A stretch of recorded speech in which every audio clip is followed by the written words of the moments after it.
Okay, this is Chris Goldthorpe with chess.com, and before I made this video, naturally I went to YouTube to see what other videos there were on the Ulvested variation, and to my surprise there are quite a few that appear to be very good. I think probably most of them are aimed at a higher level of player than this game, than this video will be aimed at.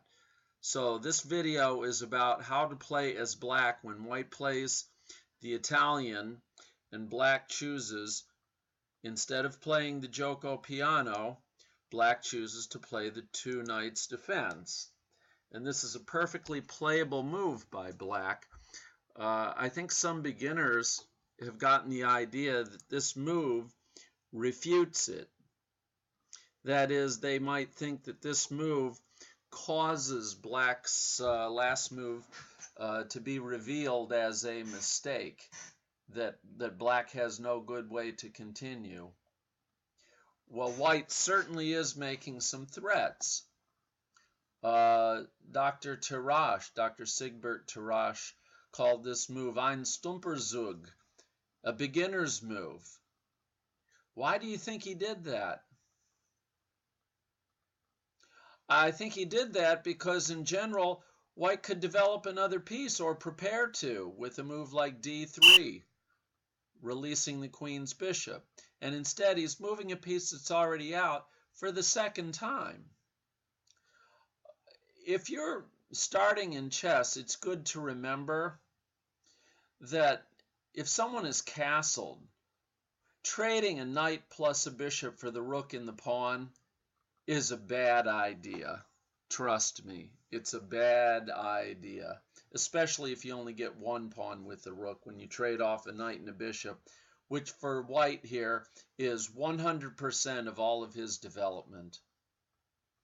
If he did that, the knight would spend 1, 2, 3 moves, and the bishop would spend 2 more for a total of 5 moves to trade off all of your developed pieces for a blocked pawn and a rook that was in the corner.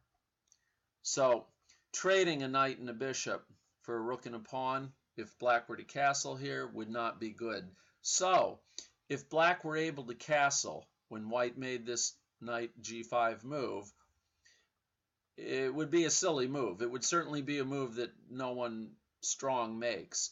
But we find games between grandmasters where both black plays the two knights defense and white plays this move. It is not reasonable to expect that black is playing this move when white has some way to crush him, not if it's been played over and over by strong players. So we know that black must have an answer, a satisfactory answer to this threat of knight takes f7 attacking the queen and the rook. First of all, if you're the black pieces and white plays this move, don't move any piece to e7. What's the worst move that black could make here? I admit I have never seen it played, but this is the worst. What would white do?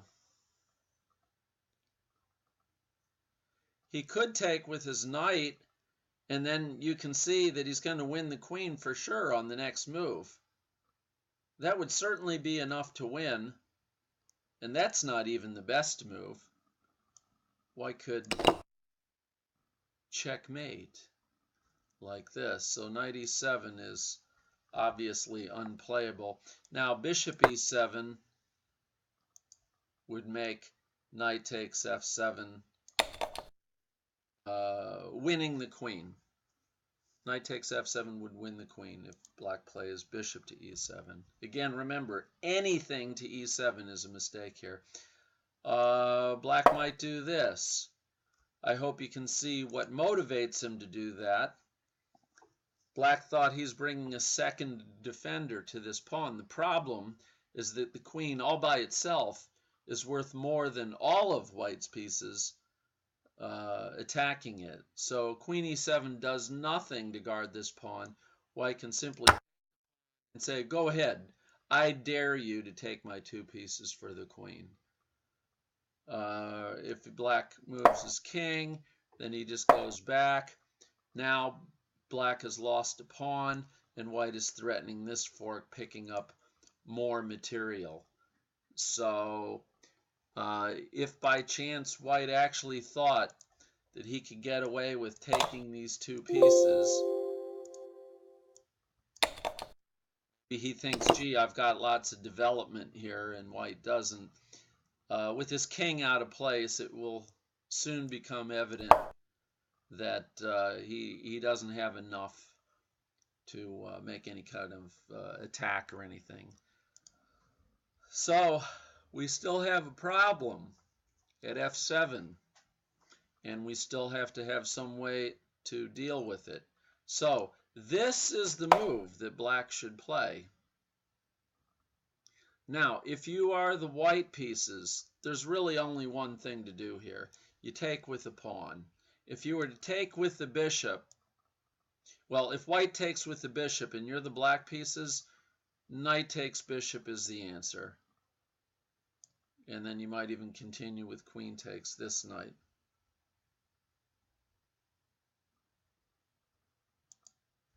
So white should take with the pawn, threatening the black knight.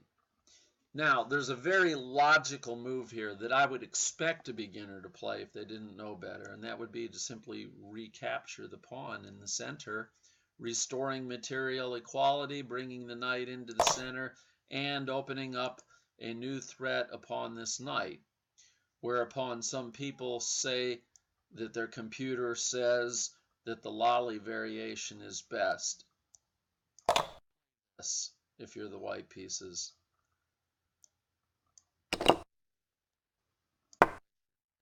This, he goes here. I'm not going to get into detail on this fried liver attack. I'm only going to suggest that you not play that move by white. This knight takes d5 move. It's just not what you should do. What I would recommend that you do in this video, which is about the Ulvested defense, is to play the Ulvested. Now, this is often considered to be the main line, and you can probably find several videos on YouTube here about that. Typically, the white bishop would go to b5 and check black, and there's a few very standard lines that have been played many times where black essentially has sacrificed a pawn. b5 is a very deceptive move. This move requires white to move his bishop all the way back to f1. Now, how many people are going to do that? Especially if they haven't seen it before. You're likely to see a mistake such as this when black plays b5. So that is really not playable. White is, I won't say white's in trouble. Black is certainly not in trouble after this move. Black has an easy time here. He is a pawn down, but he's got a lot of advantage in development. Attacking the bishop, attacking g2. It appears that moving the bishop back might be really necessary. He could try this. Not sure if you see the idea. The idea is that if I take this pawn, then what?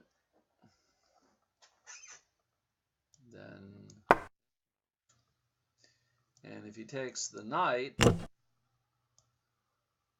we can always do this first. And this is turning out nicely for white. So,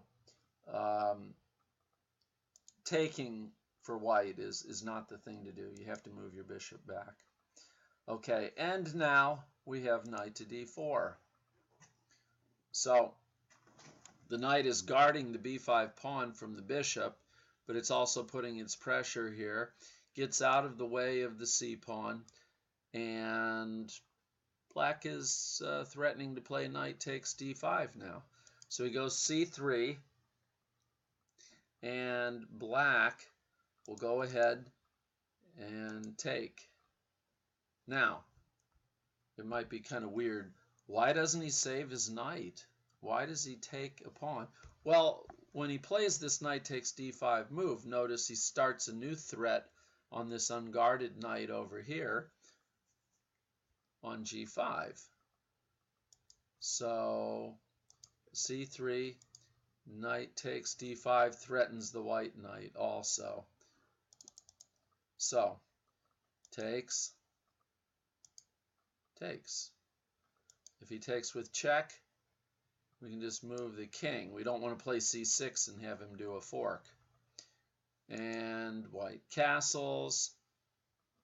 And some folks wonder why not play bishop h3. See if you can find that move, and then see if you can find the reason why black really should not play that. Yep, you got it. If black plays bishop h3, then white has a very strong winning move. Guarding g2, attacking the bishop, attacking the knight, and with his x-ray vision on this unguarded rook. So, bishop h3 is not playable. Better move for black is to play to b7, guarding the rook and the knight, and indirectly with his x-ray on g2. So let's go through that one more time. e4, e5, knight f3, knight c6, bishop c4, knight f6. Now this whole video is for people who wish to play the Ulvested variation, which begins after these moves, and now on black's fifth move he plays b5, and that is the Ulvested variation. White really needs to move his bishop all the way back to f1, and then this happens, and c3, and knight takes d5. Pawn takes, queen takes. Let's see if there's something else that white could do. He could try this. He could say, you know what, I'm going to keep my knight close to you, and now you'll have to move your knight. Well, that shouldn't be a big problem. He can go over here, threatens to win his material back. Also, if black gets to play knight f4, it could leave d3 or d4 very weak. So bishop b7 is coming up for black as well. Black has all four of his minor pieces, so if he gets an advantage in development in the center especially, that can be important. So normally he just takes the knight. I'll go back one move so you know where this came from. And then black takes this way. Okay, we have the check. You can move your king. If he castles, play bishop to b7. And this makes for a complicated game, and you know you can certainly fool a lot of people. Like black wants to take this pawn and then play knight f5 with a simultaneous attack on this bishop and a checkmate threat. Any move of this knight whatsoever here would make a checkmate threat, like for instance if he moved here. So it's very trappy. In scholastic chess, this opening does a whole lot better than it really ought to. So I would encourage you, after watching this video, to watch as many other YouTube videos here that there are that you can find on the Ulvested variation, because as I said, there are quite a few. So have a look. Thanks for